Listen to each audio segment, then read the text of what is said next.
So what does Magician Shark really do in REDU format?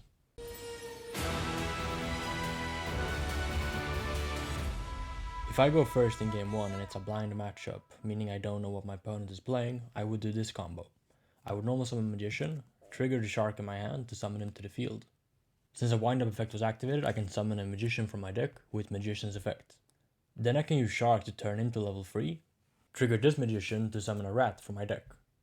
Then I can overlay these two. For a Photon Papilloperative, I can use Papillooperative's effect to turn Rat to attack, reducing his attack by 600 by detaching the Magician to my graveyard. Now I can use Rat to bring back the Magician from my graveyard to the field.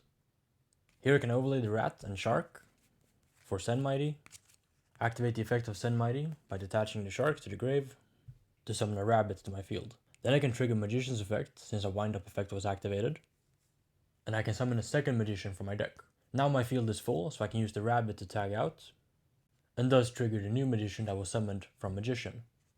Now we need a level 4 to go into Shockmaster, so we summon a Shark from the deck. And then we overlay all 3 of these into a number 16 Shockmaster. And then you can activate the effect of Shockmaster, detaching the Magician, and usually call spells. By calling spells, you play around cards like Dark Hole, Heavy Storm should you set any back row, Mystical Space Typhoon, Upstart Goblin, Paraduality, and this would also hit their engine spells, say they have Wind Up Factory in the mirror match. Or against Chaos Dragons they might have Solar Recharge or Charge of the Light Brigade. Against Hero Beat you can turn off Gemini Spark, Miracle Fusion, and both Emergency Call and Reinforcement of the Army.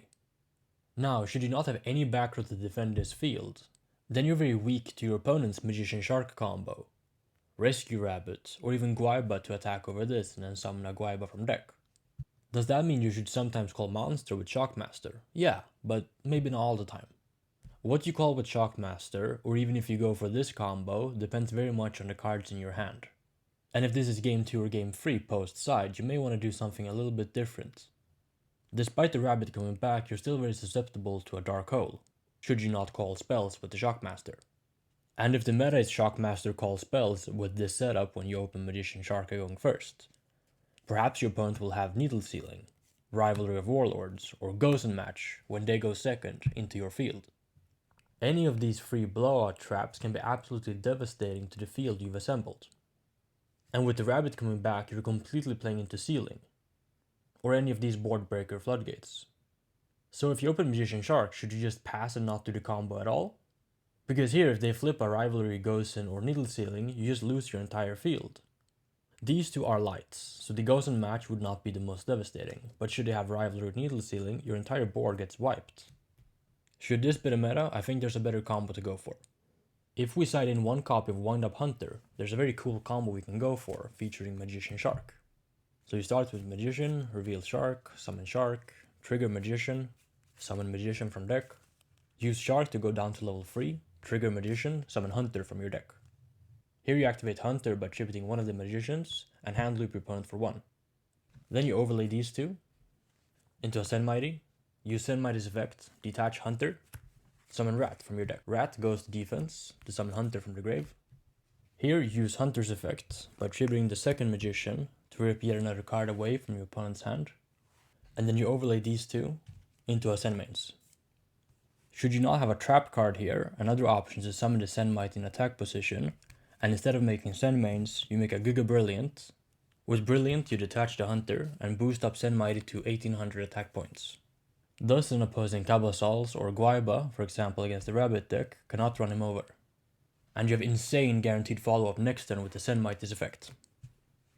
So what do I want to get to with this? I'm not saying Shockmaster is a bad card or you should forgo it in your deck completely.